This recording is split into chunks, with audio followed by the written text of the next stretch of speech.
नमस्कार, मैं हूं श्वेता सिंह और आप देख रहे हैं आज तक। हम इस समय उस जगह पर मौजूद है जहां से नक्सल शब्द की शुरुआत हुई, जहां से नक्सलवाद की शुरुआत हुई, उस विचारधारा की शुरुआत हुई।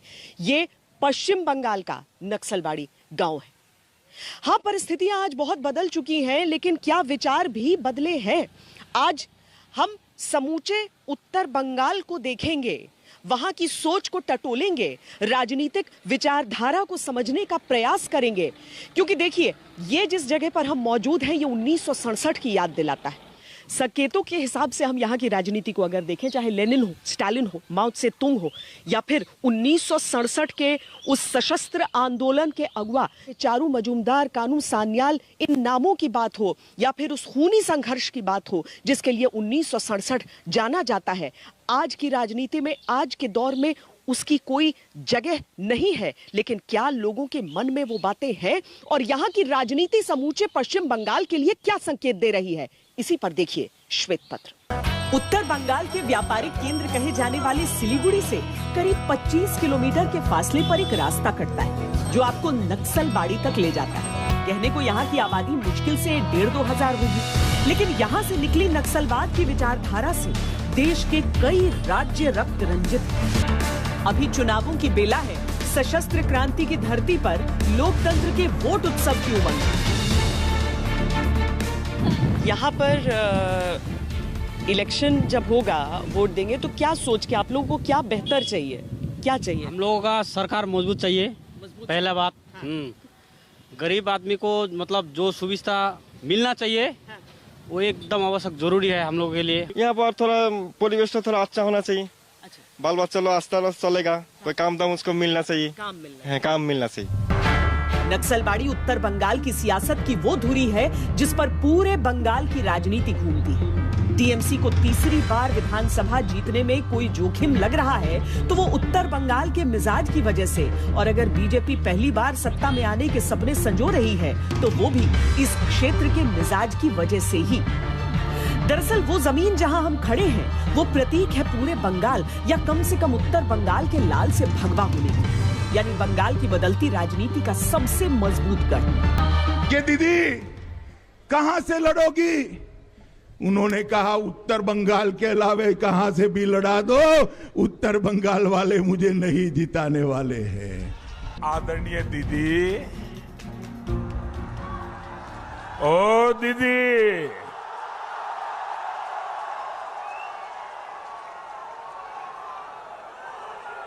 अरे दीदी, हम तो मामूली इंसान हैं और ईश्वर की आज्ञा से, ईश्वर के आशीर्वाद से देश सेवा में लगे हैं। और मीटिंग করে ভাষণ দেয় আর বলে দিদি দিদি ব্যাঙাচি জানেন তো? ব্যাঙাচি, ব্যাঙের বাচ্চাকে বলি ব্যাঙাচি, আর ওরা দেয় ভাঙাচি ভ্যাঙাচি, মানে আমাকে ভ্যাঙাচ্ছে। नक्सलबाड़ी, या कहे कि माटीगाड़ा नक्सलबाड़ी, उत्तर बंगाल की 54 विधानसभा सीटों में से एक है। बीजेपी ने बंगाल विजय का जो रोड मैप तैयार किया है उसमें माटीगाड़ा नक्सलबाड़ी समेत ये 54 सीटें बहुत महत्वपूर्ण हैं। वजह है 2019 के लोकसभा चुनाव। उत्तर बंगाल की 8 लोकसभा सीटों में से 7 बीजेपी ने जीती थी। टीएमसी को 2011 और 2016 दोनों विधानसभा चुनावों में यहां बड़ी कामयाबी कभी नहीं मिली। हम आज ये जानने निकले हैं कि नक्सलवाद को जन्म देने वाली नक्सलबाड़ी के युवाओं की सोच आज क्या है। नक्सलवाद तो यहां से खत्म हुआ, पर विकास कितना हुआ? नक्सलबाड़ी के मुद्दे क्या हैं? नक्सलबाड़ी के कैसे आएगा अपना टाइम? अपना टाइम आएगा। अपना टाइम कैसे आएगा? नक्सलबाड़ी ने 70 के दशक में लोकतंत्र की जगह बंदूक तंत्र के जरिए सत्ता और सामाजिक न्याय का नारा गढ़ा था। चुनावों के 5वें चरण में यहाँ वोट डाले जाने हैं। कितनी बदली है यहाँ की विचारधारा और कितनी बदली है यहाँ की प्राथमिकताएं, चुनावों के आईने में वो आज सब दिखाएंगे। जिस भूमि ने वाम के विचारों को खुलकर स्वीकारा था, वहां पर बदलाव की वजह क्या रही? नक्सलबाड़ी में जिस आंदोलन की शुरुआत हुई थी वहां से लेके 2021 तक के सफर में क्या क्या हुआ है ये समझ। एक्चुअली में नक्सलेट का शुरुआत यहीं से हुआ था, नक्सलबाड़ी से। अभी यहाँ पर मारदंगा होता है कि नहीं होता? अभी तो यहाँ पर खुरीबाड़ी नक्सलबाड़ी में तो नहीं हुआ है। शांति है ना सब? शांति है। तो यहाँ पर सब ठीक ठाक लगता है? ठीक ठाक, बढ़िया शांति है। शांति है। नक्सलबाड़ी में और इस इलाके में कोई दिक्कत नहीं? कोई दिक्कत नहीं है, सब बढ़िया चल रहा है, सब अच्छा चल रहा है। नक्सलबाड़ी की कहानी पश्चिम बंगाल के हिंसक आंदोलनों के इतिहास में दर्ज है, लेकिन उस कहानी के कई कथानक आज भी नक्सलबाड़ी में घूमते मिल जाते हैं। किसी ने खुद बंदूक उठाई थी, किसी ने अपने बुजुर्गों से रक्तपात की कहानियां सुनी। वो आंदोलन हुआ था उस समय, आप लोग उसका हिस्सा थे? हाँ, हिस्सा। क्या हुआ था उस रोज? उस टाइम में हम लोग अपना जमीन लेके ही लड़ाई, जमीन भाग लेने ही के लिए लड़ाई। हाँ, जोरदार के ही हम लोग को जबत कमा माँ बाप जबत जमत के क्या है, उनके आधा भाग ले लो और किसान को मार दो, ये हम लोग को हिम्मत था। और बंदूक से हम लोग को दिखाया ना, वो लोग बंदूक छीन लो, ये बात हम लोग को था। ये जो पूरा एरिया है इसमें अब शांति रहती है? जी, हम बहुत शांति हैं जब से हमारा यहाँ दीदी है। हाँ, हमारा इधर अभी पूरी शांति है। अभी जैसे कि पहले था एक जमाने में नक्सलवाद, यहाँ पर नहीं है? बिल्कुल नहीं है, मतलब कि अभी भी है लेकिन उतना पावर नहीं है। हालात बदले हैं नक्सलबाड़ी के, ये वहाँ के लोगों से बात करने पर पता चलता है। एक इशारा राजनीतिक बेचैनी से भी मिलता है। बदलाव बहुत तरह का होगा। लोगों के अंदर में एक जागृति जो हुई थी, उसी जागृति के एक नया उभार, ये उभार लाने की कोशिश, ये इसमें हमारे वामपंथी पार्टियां ये लगे हुए हैं, हम भी हैं। तो उनके साथ हम समझते हैं कि आगे जाकर इसी लड़ाई को आगे बढ़ाने के लिए पूरी जो वामपंथी ताकतें हैं, इनको एक साथ आना है और उसी को लेकर हमको बढ़ना है। अभिजीत मजूमदार नक्सल आंदोलन के जनक चारू मजूमदार के बेटे हैं। चारू ने बंदूक के साथ जमीन और जंगल की क्रांति की थी। बदले हालात में कम्युनिस्ट विचारधारा का झंडा अब अभिजीत ने संभाला। वो जो नक्सलबाड़ी की आंदोलन रही, वो सिर्फ लोगों के चिंतन में आप जितना चाहे डाल दे कि वो सिर्फ आर्म स्ट्रगल रहा तो बंदूक लेके लोग घूमते थे, ऐसी बात नहीं है। उसके साथ से जन आंदोलन की जो उभार रही और उसी जन आंदोलन को पकड़ के इतने सालों तक लेफ्ट का रेजिम रहा। 1967 में किसानों और जमींदारों के बीच सत्ता और जमीन के संघर्ष में दोनों वर्ग के कई लोग मारे गए। भारतीय कम्युनिस्ट पार्टी ऑफ इंडिया के नेता चारू मजूमदार चीन के माओ से प्रभावित थे और कानू सान्याल के साथ मिलकर जिस विचारधारा को उन्होंने जन्म दिया वो नक्सलवाद कहलाई। ये विचारधारा थी जमींदारों की हत्या और जमीन पर कब्जे की। इनकी टीम में जंगल संथाल नाम के एक आदिवासी थे जो जमींदारों के सर एक विशेष तरह से काटने के स्पेशलिस्ट बने, जिसका अब तक नक्सली अनुसरण करते हैं। सीपीआई पर बाद में प्रतिबंध लगा तो नक्सली नेता सीपीआई एमएल का हिस्सा हो गए। नक्सलबाड़ी की सशस्त्र क्रांति विफल रही। बाद में इसके शीर्षस्थ नेताओं में से कुछ ने अवसाद के चलते आत्महत्या की, कुछ ने अपनी नीतियों पर दुखी होते होते दुनिया छोड़ दी। लेकिन ये विचारधारा बंगाल समेत देश के कई राज्यों के नौजवानों को क्रांति के तौर पर जोड़ती गई। नक्सलबाड़ी वाला उत्तर बंगाल बीते 50 सालों में बदला तो बहुत। नक्सलवाद का भी यहाँ कोई चिन्ह बाकी नहीं, लेकिन कम्युनिस्ट पार्टियों के साथ युवा जुड़े और बंगाल पर कम्युनिस्टों ने जो 34 साल शासन किया, उसमें इस छोटी सी जगह ने शक्ति केंद्र का काम किया था। क्योंकि एक असंतोष था। असंतोष इस बात से था कि आज़ादी मिल गई है, लेकिन अभी हमें आज़ादी की वजह से जो खुशहाली हासिल होनी चाहिए वो नहीं मिल रही। एक सोशलिस्टिक माइंडसेट था उस समय के युवाओं के दिमाग में, जिनको लगता था कि अब जमींदारों का, इजारेदारों का, राजाओं का, भूमिपतियों का समय खत्म हो रहा है। और उन लोगों ने एक संघर्ष की, उनके मन में एक चेतना थी जिसे चारू मजूमदार और कानू सान्याल जैसे लोगों ने जिसको हवा दे दी। और मैंने जैसे पहले कहा कि इलाहाबाद शहर में 71, 72, 73 में जब मैं प्राइमरी स्कूल में पढ़ा करता था तो तब नारे लिखे हुए थे, तोमार बाड़ी, आमार बाड़ी, नक्सलबाड़ी। तो वो एक आंदोलन इस तरह से धीमे धीमे फैल गया, क्योंकि मुद्दे वही थे, शोषक बनाम शोषित के। 2011 में टीएमसी ने कम्युनिस्टों से सत्ता तो छीन ली, लेकिन ममता की भारी लहर होने के बावजूद उत्तर बंगाल की 54 सीटों में उन्हें सिर्फ 16 सीटें मिली।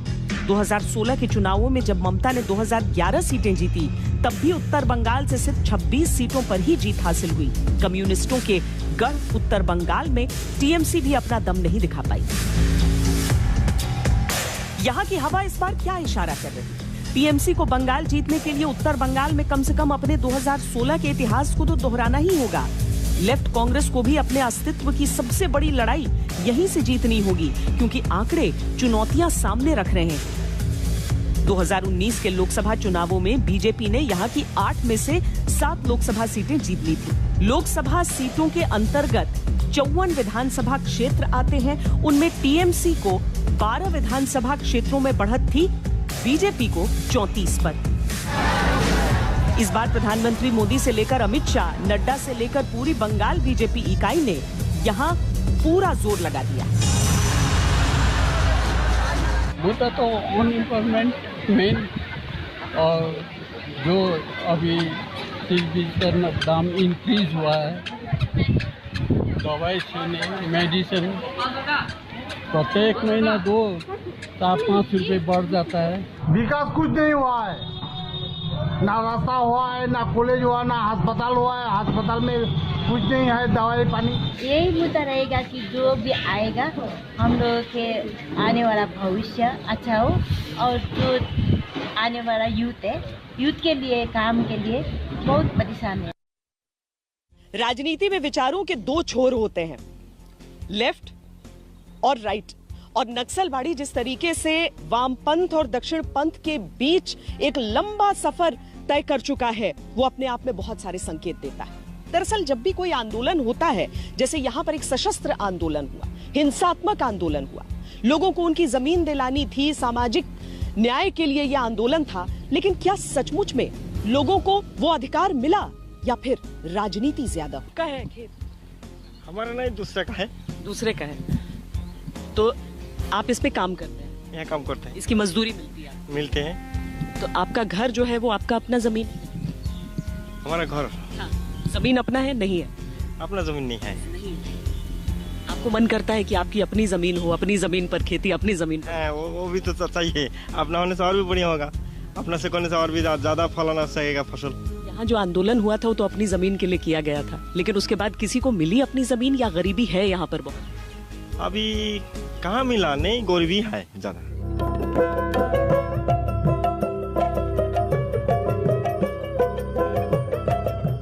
नक्सलबाड़ी में ऐसे बहुत से लोग हैं जिन्होंने एक उम्र यहीं की गलियों और सड़कों पे गुजारी है। हिंसक आंदोलन के बाद क्या हुआ, कितने अधिकार मिले, कितनी सुविधाएं मिली, कितनी जमीन, कितने मकान मिले, इस पर बात करने पर एक और नई तस्वीर दिखती। जब कांग्रेस के जब था यहाँ पर, उस समय पंचायत हम लोग का कांग्रेस था, तो हमें बोला कि हाफ घर आया। हाफ घर आया तो हम बोला कि हाफ घर किस चीज़ का आया? सरकार क्या बोला कि ऊपर में टीन लगा दो और नीचे खुला रखो। क्या नीचे में चारों बगल से बेड़ा लगा दे, ऊपर खुला रखने के लिए बोला। हाफ घर का मतलब क्या होता है? देना है तो फुल दीजिए, नहीं देना है तो रिटर्न जाइए। उसके बाद में हम भेज दिया। एक समय ऐसा था कि ये सीपीएम को जो राज था, यदि हार जाता तो रात में सोने नहीं सकते। पत्थर किधर से किसका कपार फूटेगा नहीं फूटेगा कोई गारंटी नहीं। किसी के ऊपर भी, कोई भी पब्लिक हो, बच्चा हो, कोई मतलब नहीं। अब जैसे ऐसे लोगों से विचारधारा की बात की जाती है, तो वो बंगाल की बदलती तस्वीर का एक रंग दिखा जाती है। अब लगता है कि इस माहौल में जैसा हम देख रहे हैं पोजीशन, इस माहौल में यदि मोदी जी नहीं आया यहाँ, यदि बीजेपी की सरकार नहीं आया, तो बहुत बुरा अवस्था है। हम इतना ही जानते हैं कि भगवान कमल फूल में खिलता है, ठीक है ना। और दूसरा नंबर क्या, जो हमको यदि गला भी काट कर कर देना, फिर भी हम डरते नहीं, क्योंकि एक दिन तो मरना ही है। लेकिन हम बीजेपी करते हैं और करेंगे जब तक मेरा सांस चले। हालांकि बीजेपी जिस वेग से बंगाल में आई और जगह बनाई है, उससे राजनीतिक विचारधाराओं के पास विकल्प या तो बढ़े हैं या और भी पक्के हुए हैं। तटस्थ की भूमिका का सवाल कम से कम उत्तर बंगाल में देखने को नहीं मिलता। हम लोग ये बंगाल के जो बासी लोग हैं, यहाँ के जो लोग हैं, और इतने अच्छे हैं यहाँ के, कोई हिंदू नहीं, कोई मुस्लिम नहीं, सारे भाई भाई है। हिंदू, मुस्लिम, सिख, ईसाई सारे भाई भाई है। ये हमारे है और हम लोग दीदी से संतुष्ट है। एक्चुअली में दीदी हमारा सीएम, अगले भी हम लोग चाहते हैं कि अगला सीएम हमारा दीदी बने। नक्सलबाड़ी के लोग राजनीति के उबाल को भी अच्छी तरह महसूस कर रहे हैं। आप लोग का यहाँ पर दुकान है, जी जी। कैसा चलता है काम वगैरह यहाँ पे? यहाँ पे तो अभी बॉर्डर टाइट होने के कारण अभी बहुत मतलब दिक्कत हो रहा है। वैसे कोरोना से पहले तो सही था, सब ठीक था। तो वोट देने जब आप लोग जाते हैं तो क्या सोच के, मतलब क्या बेहतर चाहिए अपनी जिंदगी में? अपनी सरकार अच्छा होना चाहिए। सरकार अच्छा होना, सरकार अच्छा, मजबूत सरकार होना चाहिए। मजबूत सरकार होना चाहिए। यहाँ पर स्कूल वगैरह सब है? सब है, सब अच्छे से, सब अच्छे जाए, मतलब कोई दिक्कत नहीं है? कोई दिक्कत नहीं है, क्योंकि आप लोग लोकसभा अलग चूज करते हैं ना और विधानसभा अलग, तो लगता है कि लोग अब दूसरी सोच की तरफ जाते हैं। जी, जा रहे हैं अभी, दूसरी सोच की तरफ जा रहे हैं। 2019 लोकसभा चुनावों में पश्चिम बंगाल प्रचार के लिए जब प्रधानमंत्री नरेंद्र मोदी पहुंचे तो सिलीगुड़ी ही पहुंचे थे, और तब से लेकर अब तक लोग यहां पर उस समय पहुंची भीड़ की कहानियां सुनाते हैं, बखान करते हैं।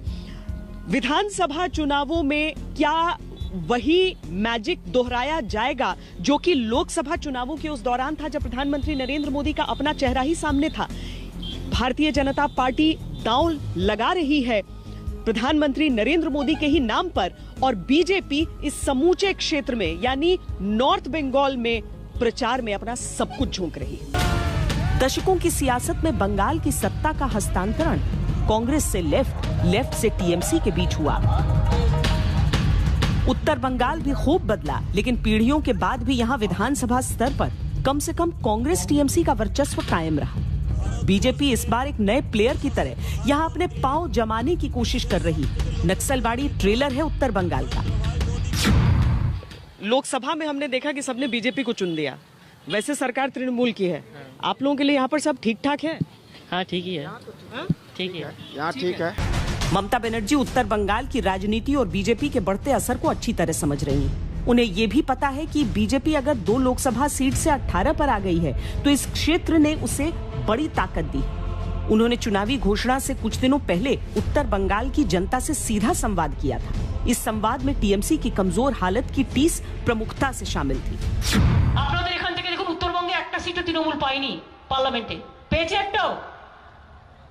কি অপরাধ ছিল আমাদের, কি অন্যায় করেছিলাম আমরা? একটা সিটও আমরা পাইনি, সব বিজেপি নিয়ে চলে গেল। ममता बनर्जी की अपील या कहें कि जनता से सवाल यह बताता है कि उत्तर बंगाल की पूरे बंगाल की राजनीति में क्या अहमियत है। यहाँ का खेल दिलचस्प इसीलिए है क्योंकि ये अहमियत बीजेपी को भी अच्छी तरह पता चल चुकी है। नक्सलबाड़ी से जो हिंसक क्रांति की विचारधारा निकली उसने पश्चिम बंगाल की राजनीति की पूरी तस्वीर को बदल कर रख दिया।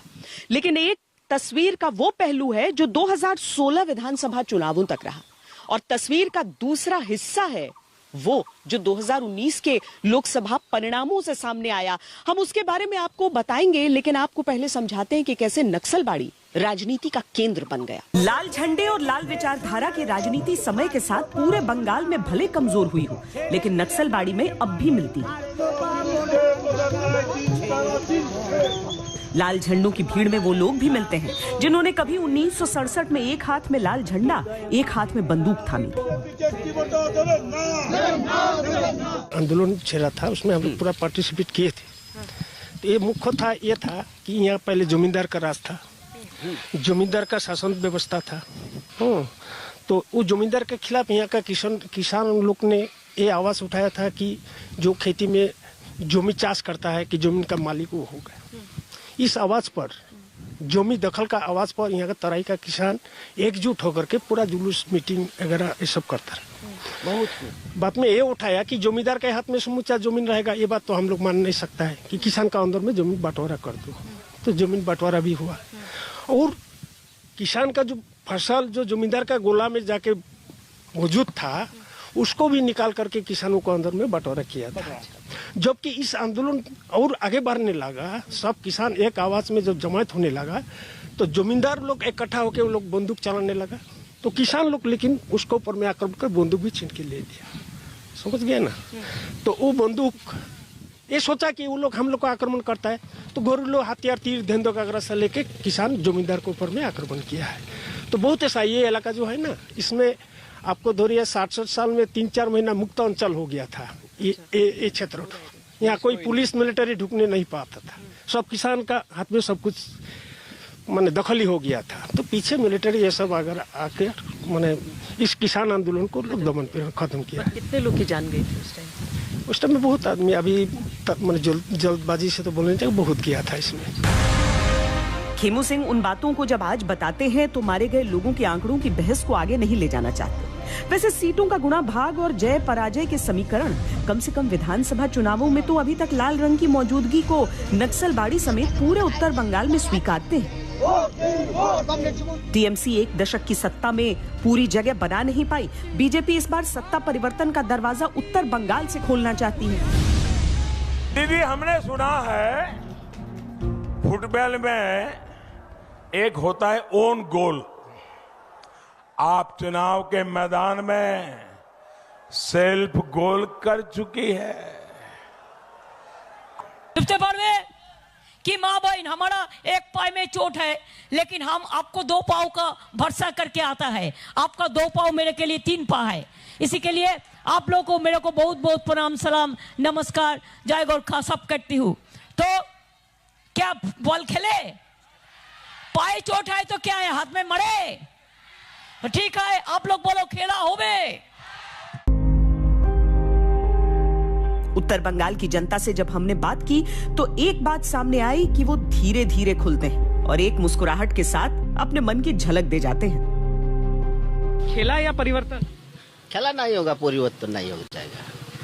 खेला नहीं होगा, खेला परिवर्तन हो जाएगा। खेला का तो मारपीट हो जाएगा। अच्छा, शांति चाहिए, शांति, देश के शांति चाहिए। शांति चाहिए। एमए करो, क्या करना है आगे? आगे तो कुछ नहीं सोचा, पिताजी का बिजनेस करना है। अच्छा, वैसे यहाँ नौकरी ढूंढने से मिल जाएगी? नहीं मिलता है। नहीं मिलेगी। जब वोट करने जाते हैं तो क्या सोच कर जाओगे कि क्या बेहतर चाहिए लाइफ में? विकास चाहिए। विकास चाहिए है, हुआ है अभी कि नहीं हुआ है? इधर तो नहीं हुआ है। नहीं हुआ। मैनो का माथा के लोग घूमता। ये बदला हुआ नया बंगाल है जो उत्तर बंगाल की खिड़की से झांक रहा है। यहाँ पार्टियों और उनकी विचारधारा से ज्यादा, यहाँ तक कि नेताओं से भी ज्यादा लोगों को अपने मुद्दों से प्यार है। वो सरकार मुद्दों को समझने वाले की चाहते हैं। नक्सलबाड़ी समेत पूरे बंगाल ने उस हिंसा से किनारा कर लिया। राजनीतिक परिदृश्य पश्चिम बंगाल का 2011 में बदला तो नक्सलवाद की विचारधारा और भी टूटी।